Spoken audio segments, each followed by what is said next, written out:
Hey everybody, it's Brian Jackson, and just welcome back to another episode from quarantine from the city that never sleeps, St. Charles, Missouri. Today I have a very special guest.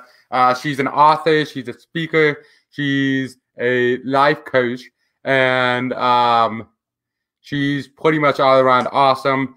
I've had the pleasure to know her going through her coaching program, but we became good friends, and she's just all about 10xing that inner rock star that you have. And we're going to talk a little bit about her book, which is called 10x Your Rock Star.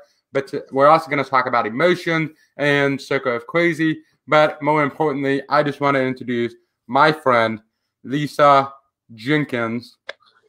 Hi. Hey, Leisa. It's so good to see you.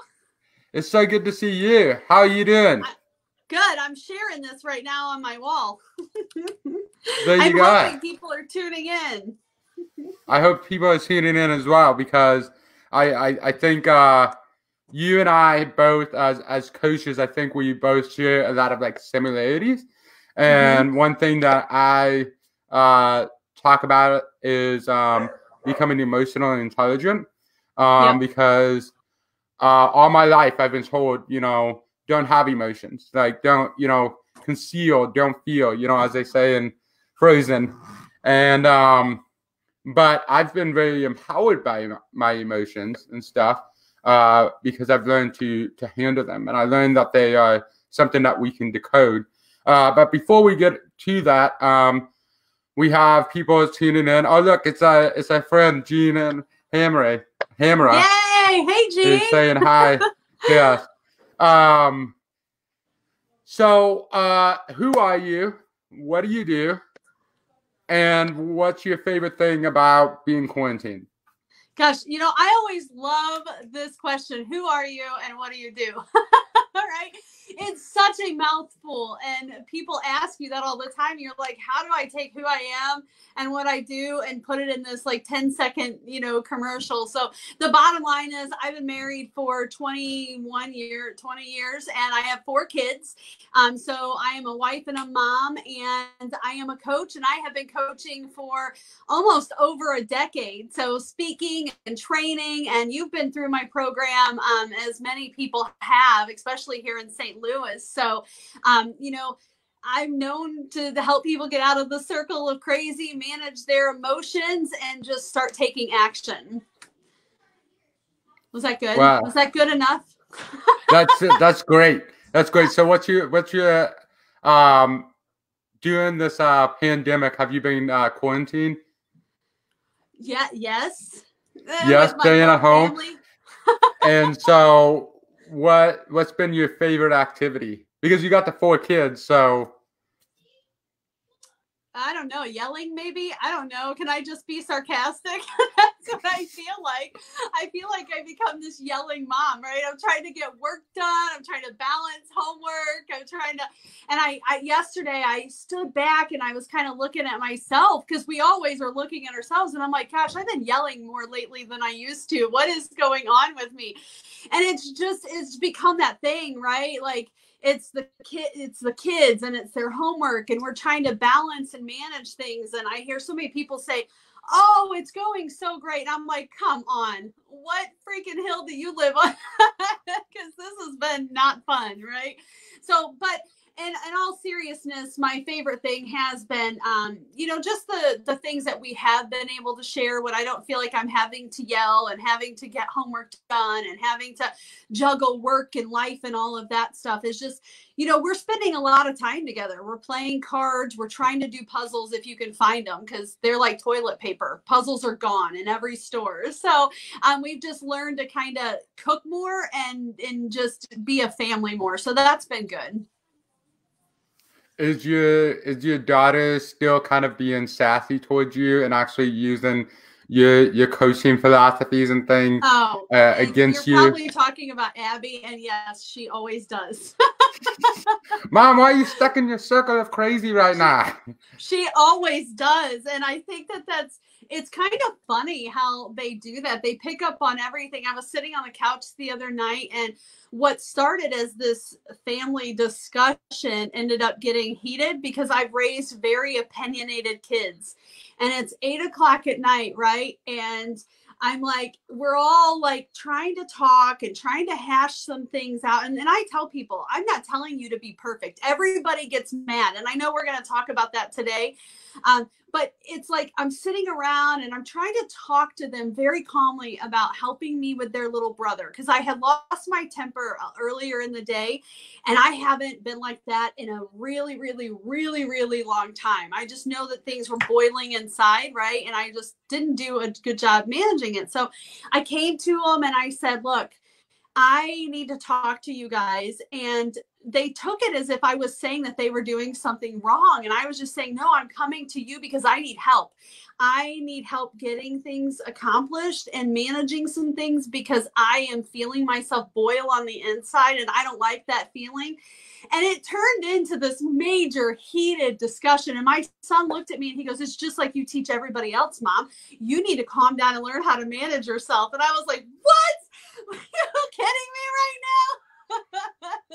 so it was fine, and it ended up fine. Everybody just kind of went to bed. But I realized from that I raised some really opinionated kids. It's really funny. What about you said that you love homeschooling? I don't love homeschooling. Is that what you said? Do I love homeschooling? No.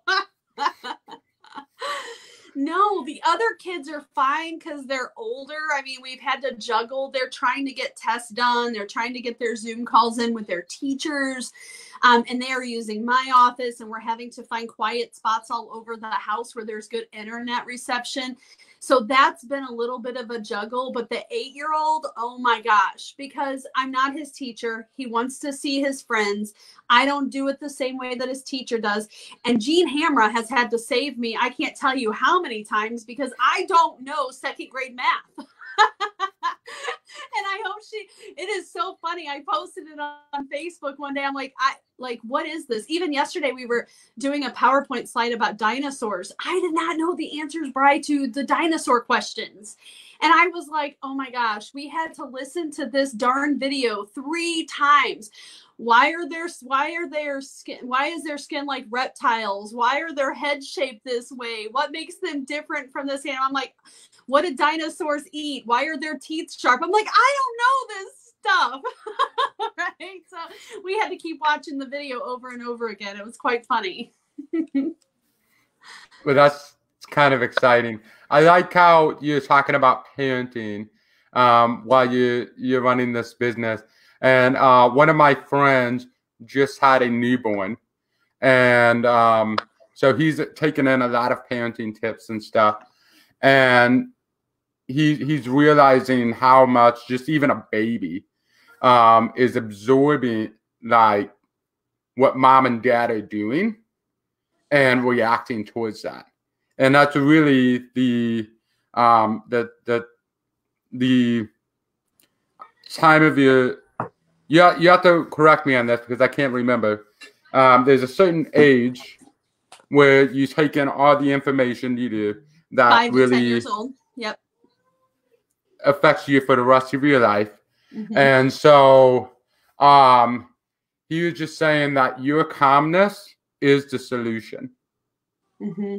And so anytime, we get crazy, like I'm out here, but I'm just saying parents need to figure out how to get to that calmness or get to that place where they're managing their emotions well, because it is going to be very solution based on how the kids react. It absolutely is. And this is what I tell all parents. A lot of parents come to me for this kind of advice. And first, I let them know that it's okay for your kids to see your emotions. I don't regret my kids seeing me get worked up. You don't have to be this perfect person. If you're going to be mad, be mad. You just need to make sure that it's serving you and it's not taking away. There's a complete difference. If you're going to scream and yell and you're going to freak out in front of your kid and call them names and degrade them and tell them that they're a liar or all of these things are not listen to them, that's wrong. But if you can have emotion and be mad or sad or upset without doing those things, it's totally okay. There's a difference between shoving your kid in a closet and talking to them in a healthy manner with emotions.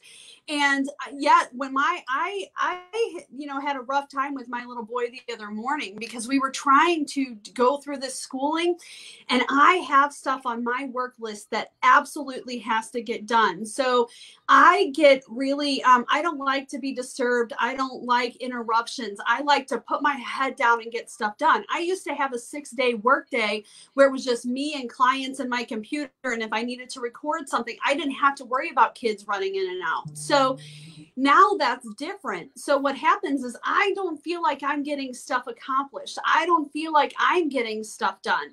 So while he's throwing a fit and he doesn't want to finish the things that he's finishing, and I'm trying to help him, and we're just going in this one big, scary, crazy circle, the circle of crazy.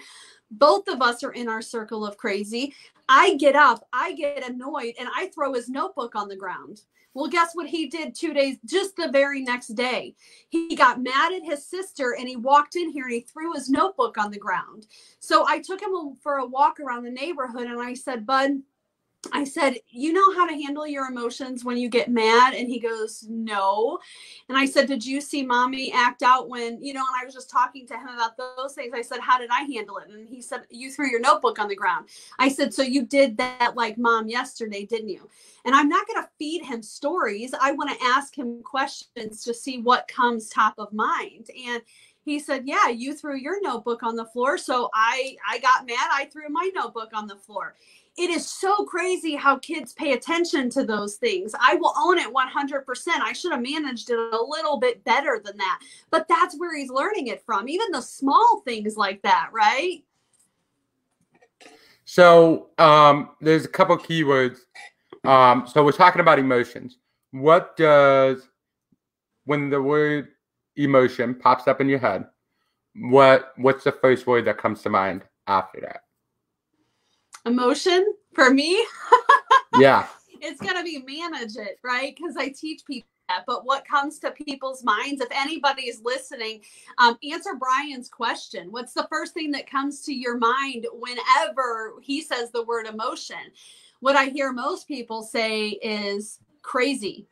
Crazy comes after emotion because they put emotion in this box with it's bad. Just like when you started talking today, you talked about that emotion being negative. You really had to learn how to facilitate it to work for you and not against you. And I think that's what people think.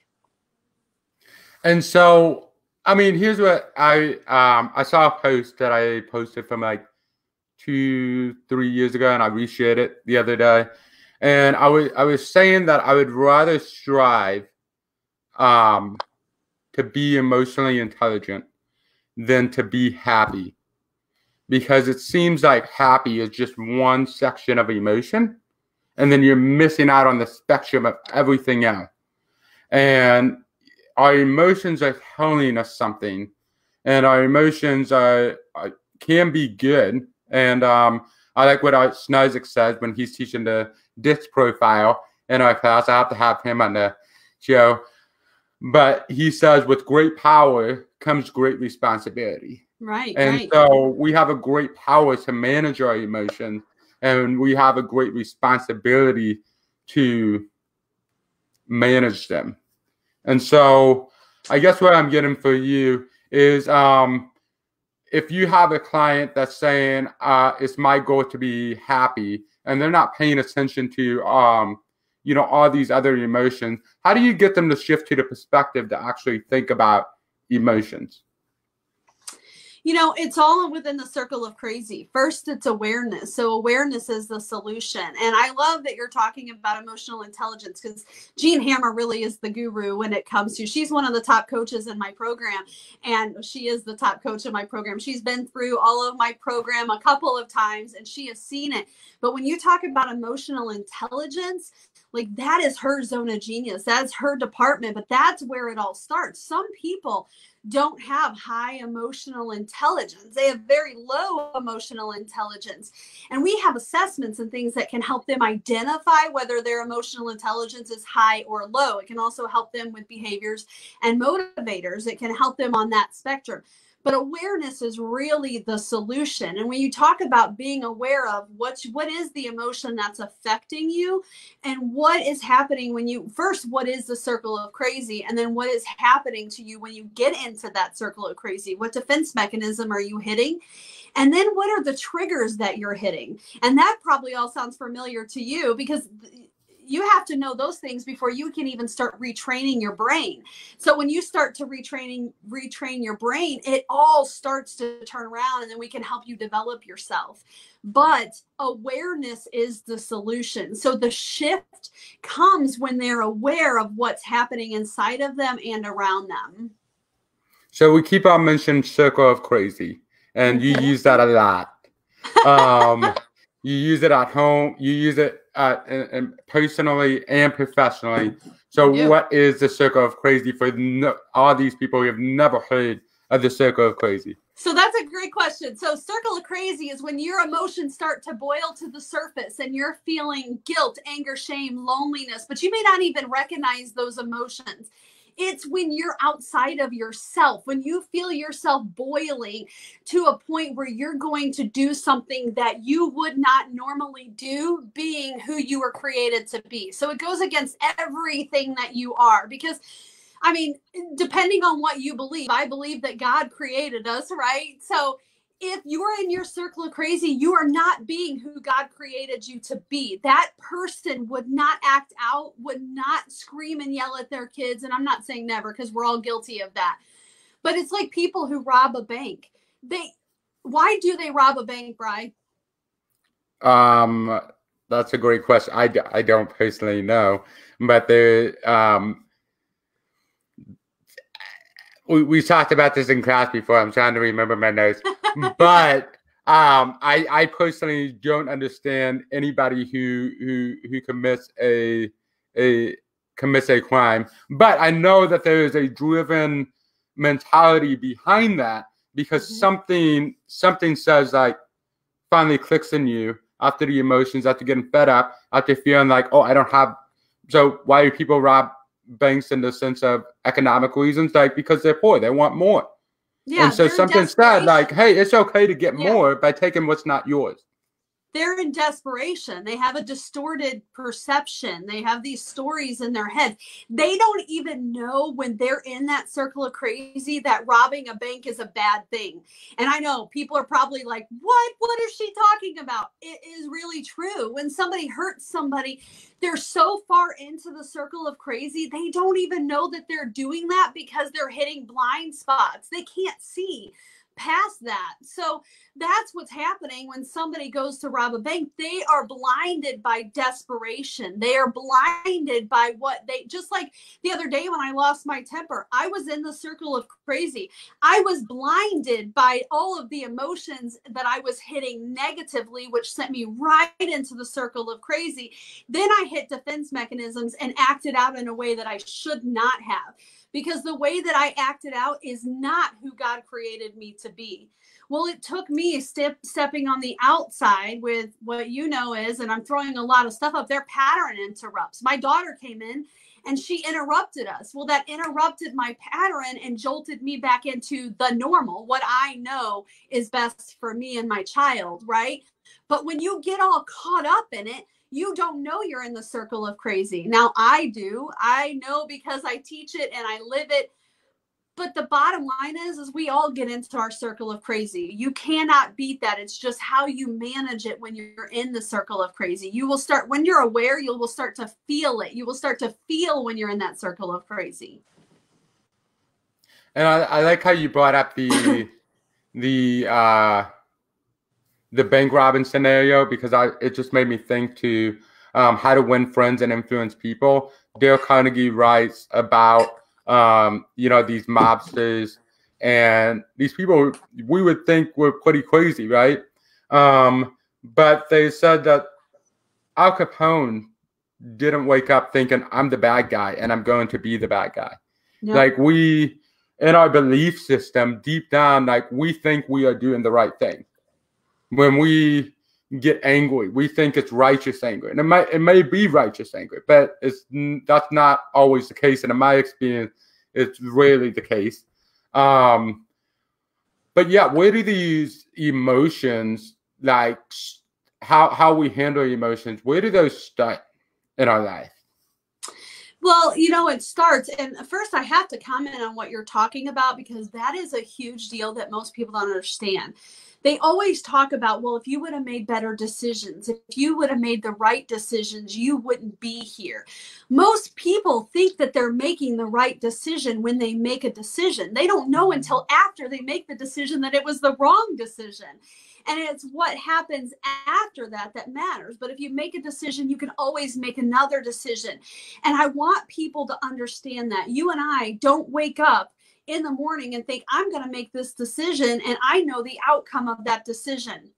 That's wrong. It's not. So I just disagree with all of these people that are like, you need to make right decisions. You need to make better decisions. Well, you know what? If I knew what the outcome was going to be of that decision, then I would have made a better decision. But I have to make a decision to get where I can see that I should have made a better decision. So that's a lot of words there, but that's what we want people to understand, the power that is behind that, because nobody wakes up thinking, today I'm going to eat an entire pizza and I'm going to gain weight.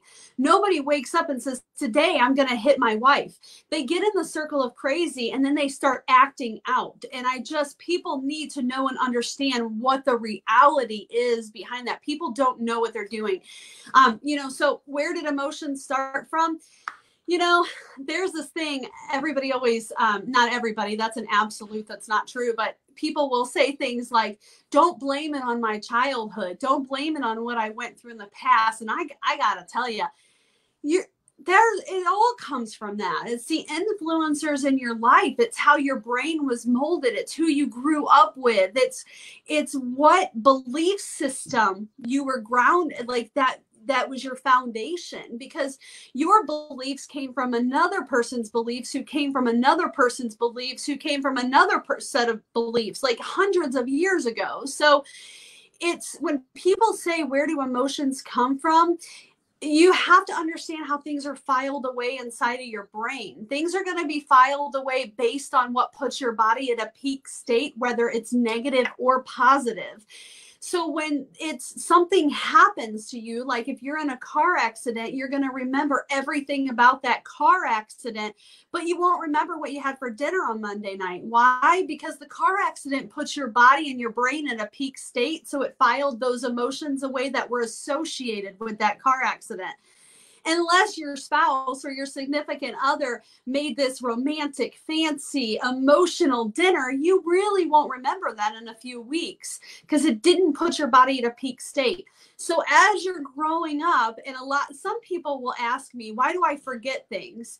How come my kids can remember more than I can? Because it put their brain in a peak state, and it didn't put yours at a peak state. You didn't file it away the same way they did. Your brain has to get rid of information.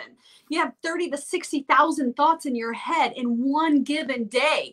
You take all those thoughts and you times it by how old you are. Look at all that information that you're inputting. So some of it has to go out. So again, the only thing that's filed is the things that put you at peak state. So that happens throughout your life. And you talked about earlier, what's the ages? And I am so proud of you because you remember this from class, but you probably remember a lot of this stuff. Yes? Is it bringing back memories? Is between the ages of 5 and 10. It's based on the influencers in your life at that time, people who helped mold your belief system. And we have proven that science over and over and over again with all of my clients and in all of my programs. And that has been the thing to make the biggest shift in people's lives. And I do say there is a curveball to that. Like, yes, for a very normal person, it could be 5 to 10, but the crazy thing here about the circle of crazy and traumatic experiences, that shifts a whole nother category. But we're talking about, normally a majority of what you believe, a majority of how you handle emotion at 5 to 10 years old. But then the only exception to the rule is when like you experience trauma later in your life. Maybe it's a bad car accident. Maybe it's somebody broke into your house. I know I had an experience where I found out somebody broke in my house, and it really changed the belief system I had about locking the doors and doing all that and stuff. And so yeah, I just find it very fascinating that we retain all that information when we're younger, but then we go through the highs and lows of the day, and then the thing that piques our emotions and the things that poke that bear is what really gets to us and what we remember. But we can't remember what clothes we're wearing. We can't remember what we had for dinner. But and another thing is here we'll talk about this. Why do we remember bad things more than we remember good things? Because in some people's relationship, they're like, oh man, we fight all the time. And I can recall all these fights, these times where you're like, we fought. But I can't remember the last time they said I love you. I can't remember the last time they did something nice for me. When it was literally probably Tuesday.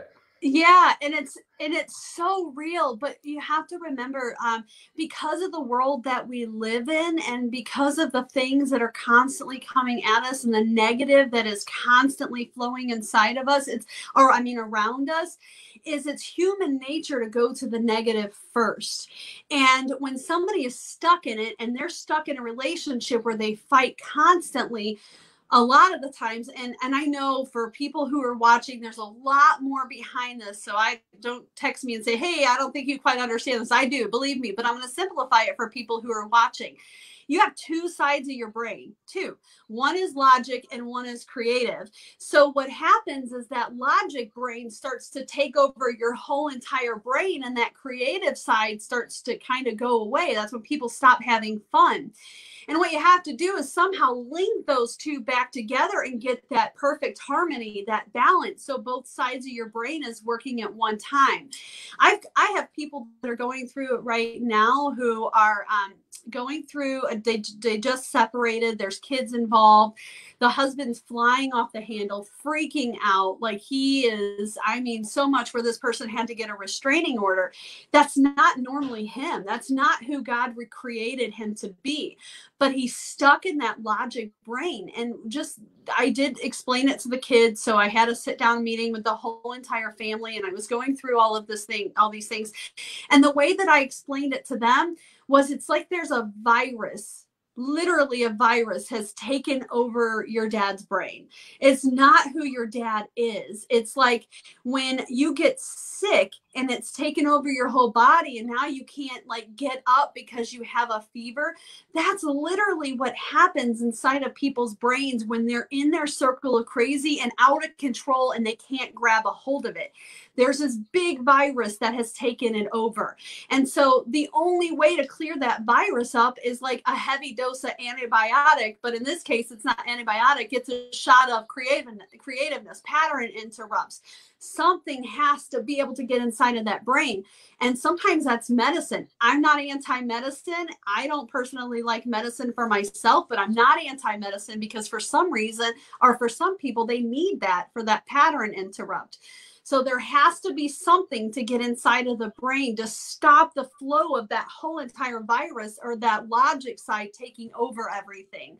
And that's what we see right now with this virus going around and everybody is quarantined. That's what you're seeing a lot more of. It's literally happening inside of people right now, taking over businesses and families and everything. What I would like to also know is so we talked about emotions and how powerful they are. We talked about the two paths that you can take with the emotion, and then we talked about the circle of crazy. So somebody who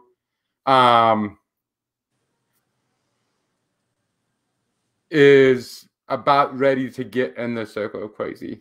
Or, it could be even they let them get in the circle of crazy.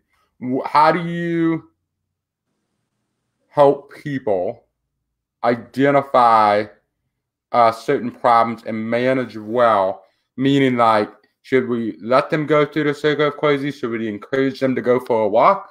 Should we get them out of their head? I know I'm very anti-interruption. Like if somebody wants to go, I always have an invitation for people when they get mad. I said, hey, you want to go out into the woods and yell? Like, let's go. So That's anybody on here is watching, if you want to go out into the woods and yell, social distancing permitting, we can do that. But yeah, how can we as humans be aware of our circle of crazy, but how do we get out, or how do we prevent ourselves, or just manage it? You know, it is managing it, but it takes working with somebody who can help you through those blind spots. And you can do it yourself, but you have to be really good at your blind spots and what's going on inside of your brain. It takes somebody from the outside to help you do that. That's why I'm known for an intense coach, because I really get in the middle of that stuff with people. It's being honest with yourself, but allowing other people to be honest with you.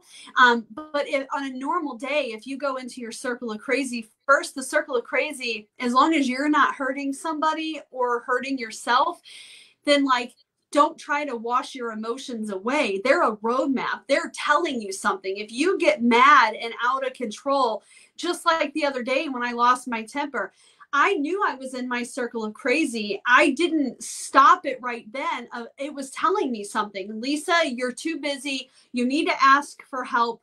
You need to figure out how to have a balance. So from that, I figured out how I am just going to stop trying to work while I'm helping Grady with schoolwork. I have to be 100% with him and present, and stop trying to do two things at one time, because that's what's not working. So I got in my circle of crazy. I lost my temper. I got mad. I just paid attention to what the solution was out of that. I needed to pay attention. So don't try to stop it. Just pay attention to what it's trying to tell you. What is the roadmap that you need to understand? And what do you need to change? Some people can change that without help, and some people can't. I mean, that I could say it. I can't say it any easier. Sometimes you can't. Sometimes you need help, you know. I mean, we all need help. I call people when I need help, you know. I mean, I call somebody when I'm getting like that. I have a talk with my husband on the deck, and we talk about, you know, what I need. His answer to me was, what can I do to help you? And I said, at night when you get home after dinner, you know, just play cards with Grady. Just go out in the yard. And he goes, okay, that's done. Because Grady's not getting any energy out right now. Like, the TV is his babysitter. I'll just be honest with you. Like, I'm trying to work. The kids are all trying to do stuff. So I'm finding him in front of the TV more. And I don't like that. So it was like, let's just like do something else with him so that I can get stuff done too. So in summary, pay attention to what you need and don't try to wash it away. Don't try to keep it from happening. Does that make sense? That makes absolute sense. And for those who are just tuning in, I'm live right now with my friend Leisa Jenkins. She's a coach, she's a speaker, she's an author. I'm really excited to talk about your book in a sec. But we have one question, because we're still on the circle of crazy, and somebody wants to know, and maybe they didn't hear this part. They want to know what to do when you live with someone with a circle of crazy.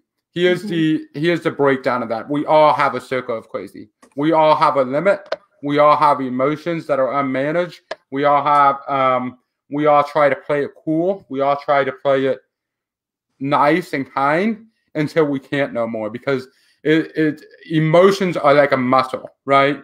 You can't say like, you can't throw this like 100-pound weight at these muscles and just be like, oh, I expect you to carry this, when you're only capable of carrying 25 pounds at a time. And so sometimes it's breaking down those emotions and stuff to carry them one step at a time. But sometimes we get thrown at us at once, and everybody goes through this, that we go through the circle of crazy. Some people can manage their emotions very well, some people can't.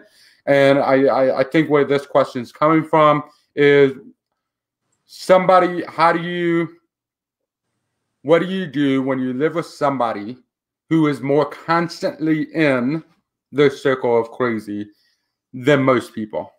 So, number one, I don't want anybody taking this and going home or speaking to their spouse and going, I learned all about the circle of crazy today and you need to stop. That is like the wrong thing to do. Let them listen to the video and let them get out of it what they need to. And you don't have to put it to them like, hey, I heard this thing today and I think that it's talking about you and you need to go listen to it. Please don't do that. Just say, hey, I watched this video today and I learned a lot. I would love it if you could check it out too so that we could talk about it, or sneak it in that way. But don't go to them and be pointing the finger. Number one, you cannot do that. The other thing, because there's so many different scenarios with this, I'm going to give you a general overview of it. And then if you need other help, please reach out to me. Is don't try to address them or solve it when they're in their circle of crazy. If you specifically notice that the person you're living with is in their circle of crazy, you cannot argue back with them. Don't start pointing fingers. Don't push at them. Don't start calling them names. You have to drop it. You have to drop out of the race. You cannot. Somebody in their circle of crazy cannot try to rationalize with somebody else in their circle of crazy. And if you're not in your circle of crazy, then walk away and give them time. Because if they're in their circle of crazy, they might be, and I know Jean might hate it when I do this, but it's kind of funny, is a high D personality, right? So a high D personality is somebody, and man, if you don't know what that means, we'd love to talk to you. But a high D personality is somebody who is direct. They want what they want. Anger is their number one emotion. And if you're dealing with a high D personality, and you notice that they're in their circle of crazy and you're coming at them and you're pointing the finger and you're telling them that they need to stop and you're trying to solve it all right, then all you're going to do is fuel them and make it worse. So don't do that. Just let it go. The time to talk to them is when they're not in their circle of crazy and when they don't have a ton of things going on around them. Be respectful of that. And I'm not saying let them get away with it. I'm saying address the circle of crazy later, not in the middle of the circle of crazy. And when you do come to them, do it with compassion, honesty, and respect. And I do talk a lot about this in the book that you're going to talk about, but do it with compassion, honesty, and respect. Mr. Jones, the other day, we were talking about this and you blew up and it really hurt my feelings. And if you don't mind, I would love to talk to you about it because it's just not settling well with me. So address it that way than rather, Mr. Jones, you screwed up the other day and you made me mad and you didn't listen to me and all it did was cause problems. Because if you go that way, all you're going to do is keep them in their circle of crazy and you won't have a happy home. So if that didn't answer the question, there's a lot of scenarios around that, but that's the general overview. Don't push them too much. They clearly have. And you can't coach the person that you're married to, so don't try. That's the other thing that I would say, right? I tell people all the time, don't poke the bear, poke the puppy. Yeah. Right? But no, you're absolutely right. Like there's two things that we can't do. We can't approach people in the circle of crazy. So they're, firing out the handles. But what we can do with people who are in circle of crazy, we can set boundaries for a relationship. We can say, hey, I don't like it when, let them have their episode, approach the episode later and say, and not in a defensive way, in a way that you're coming to the table and you just lay it out for them. I don't like it when you yell. I don't like it when you yell at me. And so next time you start yelling, I am going to leave the room. You can yell all you want. Absolutely. But the boundaries is I'm going to leave. I'm going to do what I can do. Just don't do that when you're in the circle of crazy. Just, that has to be a side note. That has to be later when everybody's not. It's like arguing with a 2-year-old on the floor, right? We've all had these 2-year-olds where they're arguing about a juice box. And I know I've said this to you in class, Brry, but it's like you're arguing with them. And what are you going to solve? I mean, the 2-year-old is kicking and screaming because they want something out of the refrigerator and you're trying to rationalize with a kicking and screaming 2-year-old, and that won't work. So you need to provide a pattern interrupt. You can turn the music up really loud and get their attention. You could drop a pan on the floor. You can start clapping and singing and acting really stupid or funny or whatever. And that's going to get their attention. That's going to pull them outside of the circle of crazy. But don't try to rationalize with them. And it's really hard, but don't grab them and start spanking them all of a sudden when they're in that circle of crazy. That's what people need to understand. That is not going to work with a child. And I know I'm guilty of it. I'm not perfect. I mean, when my son makes me mad, and I'm talking about the 8-year-old, the first thing I want to do is grab him and spank him. But when he's in his circle of crazy and I'm in my circle of crazy, that does neither one of us any good. But when it comes to spouses and the people in your life and the relationships around you, you really have to know and understand who each other is. That's the basis. That's the bottom line. In my program, we do things that's called the DISC assessment, or Gina's she's a guru at this, but it's the power of assessments. And it's a scientific approach so that she can help people, so that we can help people understand who they are, so they know how to communicate, so that they quit triggering each other. Because that's the problem. You don't know what each other needs, and you just continue to trigger each other, sending each other into the circle of crazy, and that helps no one. And the last thing I would say is, like, I love how you're saying, like, there's no, when it comes to being emotional, there's no room for logic. Logic tends to go out the door. But however, when you're thinking in a logical way, emotions are still necessary. So it's not you have to either have logic or you have to be emotional. It's a both and it's finding the balance between the both. One that doesn't overpower you, but one that you still can be rational and you can still think clearly, and you can. But more important than think clearly yourself is that when you're living with life with people, it gets messy, right? You have, because we talked about this, like, there's not just one, there's not just 4 personalities. There's 6 billion people in this world. So there's 6 billion different views and ways that people are trying to, like, it's not just our worldview. Everybody has a different perception. That's right. Yeah. It's different for everybody. But to show love and respect and grace towards people is learning more about them. Not just on the surface level, like, oh, I know, so many times we see it when people, oh, I know what my life likes to eat. Okay, well, what else do you know about your life? Like, do you know what triggers you have? Do you know, like, getting deeper down so you actually know somebody deeper? And that's my encouragement there for is anybody who kind of wants is feeling like they know their spouse well. I challenge that. Like, figure out what your personality traits are. Go deeper, because that's going to be an adventure that could last you 25 more years. Yeah, you probably don't know what you think you know. Yeah. All right. So you wrote a book. I did. Since last I saw you. Yes. What's your book about? So we have been working on it when I saw you last, but it was really execution and getting it done. It's about everything that we talked about today. It's really about emotions and taking action fearlessly to manage those emotions and being who you were created to be. We all have this inner rock star. We were all created for good. We were all created to be awesome. But life has taken away from us, from childhood to circumstances to experience to divorce to yelling at the kids to losing the job to right now with the virus going on, the uncertainty.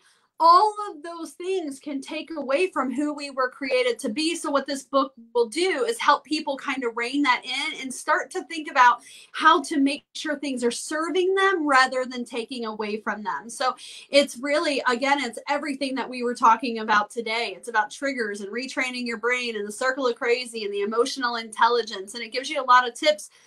My book is an action-packed book. So you're not going to, there is stories in it. My story is in it. There's 16 pages of my story in it, stories that I've never told. And I didn't get as deep with it as I probably should have because it's new to me. And I wanted to share basic, right? But it's good. It's great stuff.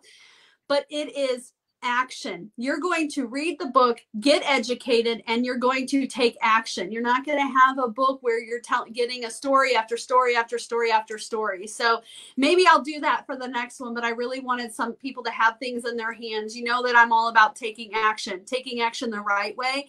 And once you learn how to clean out your brain space and how to get rid of all of that stuff that's not serving you, then you can start to develop yourself. And that's what the book's all about.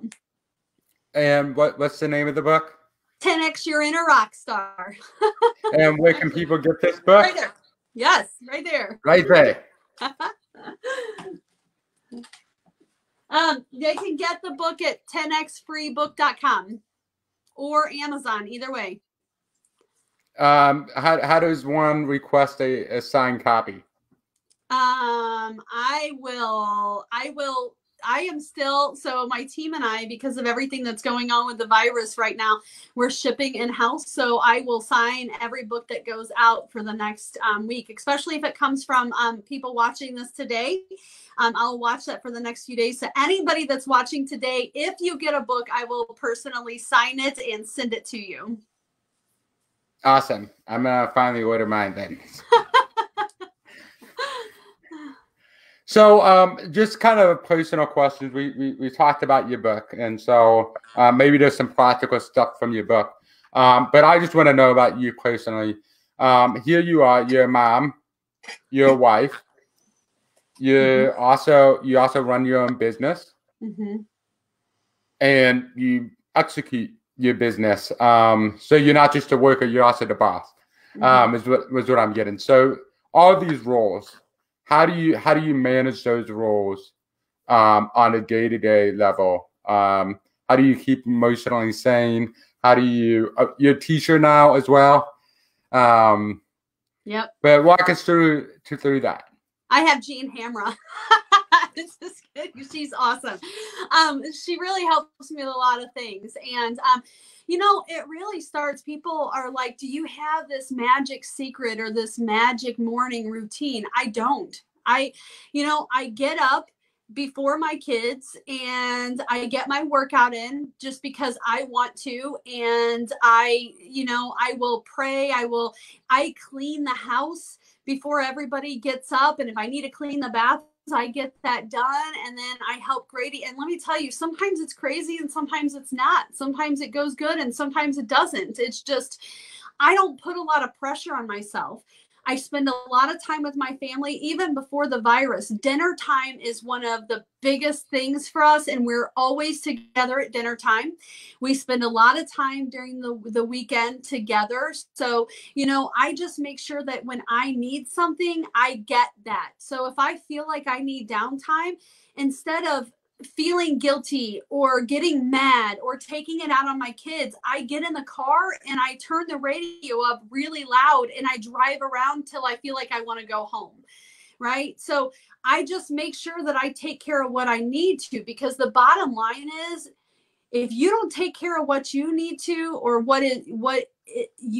you feel it, you're not going to be any good to anybody else. I tell people it's the non-negotiables. Like, I have to put lotion on my legs every single day because that feels good and it makes me feel good. If I don't get that in, I don't feel good all day. If my hair doesn't look good, I don't feel good. So I just make sure that I get the things in that matters to me and I take care of me. The other thing is, and this is probably the number one, if it doesn't feel good and something feels off, or somebody has made me mad, or somebody has overstepped, I go to them and I tell them. One of the biggest problems in marriages and relationships with teams is they don't tell each other when something's wrong. They hold it in and they don't give the other person a chance to fix it. They always complain about, this person did this and they don't understand. Well, but you never told them. So I just am really good at talking about those things so that I don't bottle things up. So I live a very balanced life. I have an amazing husband. We never fight. We haven't fought in probably 10 or 11 years. I'm not saying we don't get on each other's nerves, but we don't fight, and we have great kids with great attitudes who are very opinionated. We have family meetings often, and I am a very assertive mom. I am a very get done, get up. I'm not putting up with this type mom.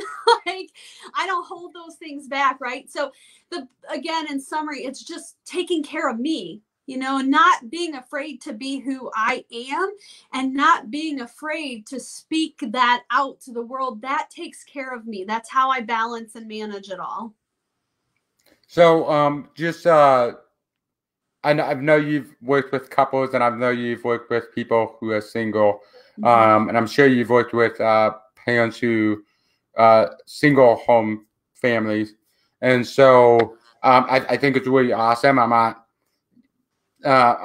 think it's awesome that you have your husband to help with the family unit. But for those who, in my situation, I grew up in a single parent home. So what would your how can we encourage those single parents who are kind of going through a hard time, getting all that, and they don't feel like they can have that alone time? I actually do have a few people like that in my program, and I work with several of them. So if you're looking for anybody that's freaking awesome to interview on that topic, let me know and I will hook you up. But I would tell them, be honest and open with your kids. Learn what you need and what's triggering you, and don't be afraid to look at the kids and say, I need some time away. I need to step away from this situation. If you are getting mad about something, look at the kids and say, and this is for anybody, I'm getting mad. I need to step away, because being a single parent is really, really, really difficult. And not having that other person, you are juggling it times 10. But try really hard not to make your kids your significant other. And I see that a lot. It's like the older kid is the one that ends up being the significant other, and they're the ones taking on all that responsibility. But if you want your kids to do right, in the family, just make sure that if they are taking on a lot of responsibility, that you're always telling them thank you, but make sure that you're disconnecting as a parent and taking care of what you need, and being open and honest with them kids to let them know what you need. If you're mad, tell them you're mad, but don't call them names and don't blame it on them. You need to own that you need to step back and take care of you so that you can take care of them. There is no magic thing when it comes to getting things accomplished and how do I do this and how do I do that when it comes to parent. You get your stuff together when you're a single parent. I have several people. Some people in my program, their husband works out of town all week and they're home with the kids and they manage it, right? But they have open conversations with them to let them know where they're standing, and they have a great relationship with their spouse. So they're also a single mom doing it during the week. So there's a lot of different scenarios. You have to do what's best for you and the family, and don't be afraid to admit when you need something, and don't be afraid to talk to the kids about that. So. Yeah. And I just want to clarify. I think that what people need to hear is, one, there's absolutely nothing wrong with asking for help. Asking for help doesn't mean that you are weak. It doesn't mean that there's something wrong with you. It actually means that you're normal, and it means that you're perfectly human to courageously even consider asking. So yeah, and then another thing when it comes to parenting or a relationship, when people say I want one time away, they say, oh, that makes you a bad person because you don't care about your kids. No. Oh my gosh, no. I'm pushing back on that. I know that there's times that my mom needed to go into her room and she needed to just have her alone time. Perfectly fine. If we are all we are all I'm trying to find a way. Okay. We all have permission to take care of ourselves. And the reason why I think it's important that people know that they can take care of themselves and they can be honest about it is because when I was sick with the flu earlier this year, I was no help to anybody. I just laid in bed. I was crying a little bit, felt like I was gonna die. That's just me. And I was just no help to anybody. But my goal was to get better. My goal was, hey, focus on myself so I can get better. And then, bam, I was operating 100% in the way I used to. It took 5 days to get over it. But oftentimes, when we think like we can't have alone time to ourselves, we're operating on 10%. We're not giving people 100% of what we're capable of. And so that's what we have to remember. Like, stop. Part of my grandma, anybody who's watching here, I'm going to get a little PG-13. Stop half-assing the help that you give to people. Take care of yourself and get better, and give 100%. Give your excellence. That's a whole topic that I would love to open up that can of worms on with you. But you're 100% right. If you can't operate like that. You have to make sure that you're taken care of so that you could take care of the people around you, because you are giving people only half of you. And the one thing that I want to note is we're all screwed up people. Every one of us are screwed up people. We try our hardest, and we may not want to admit it, but you know what? I screw up. I do things that I wish I could take back every single day. I'm not perfect. And even though I teach it, I still find myself in the circle of crazy with emotions sometimes, right? But I welcome those emotions and I don't get mad at myself. I just know that that's a way for me to pay attention. Gene Hamra mentioned alone time equals sanity. 100%. Like, people need to be okay with saying, I need to take time. I need to ask my sister to come over and be with the kids because I need to take a day. There's nothing wrong with that. And that doesn't make you a bad mom or a bad dad. You have to pull your head together. You can't do that. Calmness won't come where there's always chaos. So if there's constant stuff coming inside of your brain all the time, there's no clearing. You can't think right. You can't process things the right way. And if people, as a single mom, first of all, it is okay to ask for help. I'm trying to teach my kids this. And because my kids are like, no, you shouldn't ask for. I'm like, where did you get that from? Like, asking for help is okay. But they get taught this in school, right? So as they're growing up and these beliefs come bailing out, it's just that it's over time what happens. But number one, it's okay to ask for help. And if people are giving you opinion, like you're a bad mom, or you shouldn't be asking for help, or you shouldn't be doing this, politely ask them. People first think them. If somebody is giving you advice or opinion that just frustrates you and you get mad every time they open up their mouth to tell you something, be really polite to them and say, thank you so much for your advice. I'll take it in, but I'm really not looking for any. Like, don't allow people to give you thoughts or make you feel bad when they only know 2% of what's really going on in your life. They only know 2% of what you have told that they see. They don't really know everything. So don't give people permission to give you advice and thoughts and suggestion when they don't know the whole entire story. So just remember that people's opinions are not relevant. They are not, because sometimes they're going to give you advice out of their circle of crazy or what's going on in their life when they're all over the place too. So just remember that it's okay to not have opinion, and it's okay to ask for help, and it's okay to have downtime. Absolutely. And I would say the last thing I would want to say to all this, oftentimes we think that we put ourselves in this super person complex when we kind of get holier than thou when we don't ask for help and stuff. I just want people to know, whether you choose to ask for help or you choose not to ask for help, both are okay, but it doesn't make you special if you do it. It just makes you a normal human being. And but my hats go off to the ones who do ask for help, because I find that very rare in our society. And also don't get into that complex of also, thinking that people owe you something. Like, when you offer something, like whether it's, doing X, Y, Z, like, don't really expect anything back, in the sense of, like, expectations are fine, and unspoken expectations are wrong. But just remember, you're not always going to get that from other people. And so you need to look at the variables that you can control, and don't push those responsibility on other people. That's absolutely right. We could talk all day. Yeah, we can talk all day. That's why I love you, and I love having you on here is because we can talk about many different things. I mean, there's so many things that I'm thinking about, like how we can burst this out. And I think we probably have to make another episode, and maybe we should get some coffee and brainstorm more. But this is where we have to kind of wrap up right now.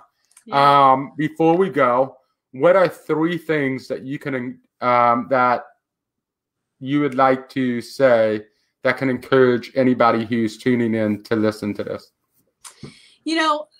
Thank you, Brry. And don't let life take you down. Right now, there's so much going on, and we always have storms. We have to learn to dance in the rain. And I know that that's tough, but you were created to be awesome. You were created to have amazing gifts and go out there and do amazing things in this world, whether that is running a business, having a passion, just being a mom or a dad. All of those things are relevant, and all of those things matter. So just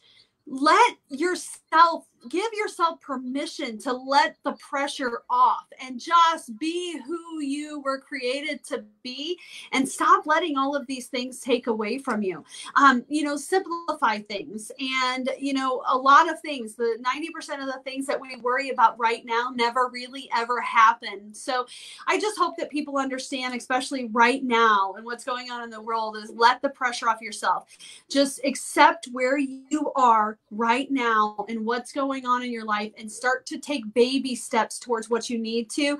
And if you have this fire burning inside of you, and you have this passion, and you have this thing that you want to get out and teach the world, or you just want to be a better mother or father, or you're waking up every single day thinking, is this it?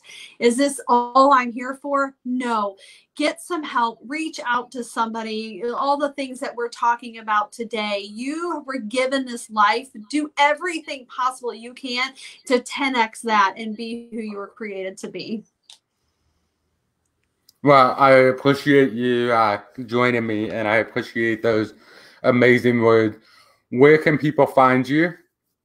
LeisaJenkins.com. So LeisaJenkins.com, or you can follow me on Instagram at Coach Leisa Jenkins. So just spell my first name right. It's Leisa, and then the last name is Jenkins. You can also find me on Facebook. I'm all over Facebook. So my business page, you can send me a friend request. I'd love to get to know you more. So I can't wait to, if you need anything, please feel free to message me on Facebook, and I will do my best to get back to you. And especially if you have some concerns or want to talk about some things that we talked about today. Everybody's got stuff going on. We want to make sure that we're here for you. And also, don't forget, Leisa also has a book, 10X Your Inner Rock Star, that can be found on Amazon, or even better yet, 10xfreebook.com. Yep. And anybody who's listening to this one will receive an exclusive signed copy. I appreciate you doing that for the viewers today. Absolutely. But just thank you for being who you are, and just thank you for investing in me, and thank you for taking your time today to be on this show. Well, I adore you. Thank you for letting me have this opportunity to be on this show with you today. I miss you like crazy. So I'm glad that we got to connect, and I can't wait until this whole quarantine thing is over so we can connect and have some coffee. So I look forward to that, Brry. You're awesome. I love you so much. And yes, we'll talk soon. All right, everybody. Thank you for watching Friends of Brry. I'll see you next time. And remember, anybody who sleeps with you sleeps with my best friend. That was weird, but it's true.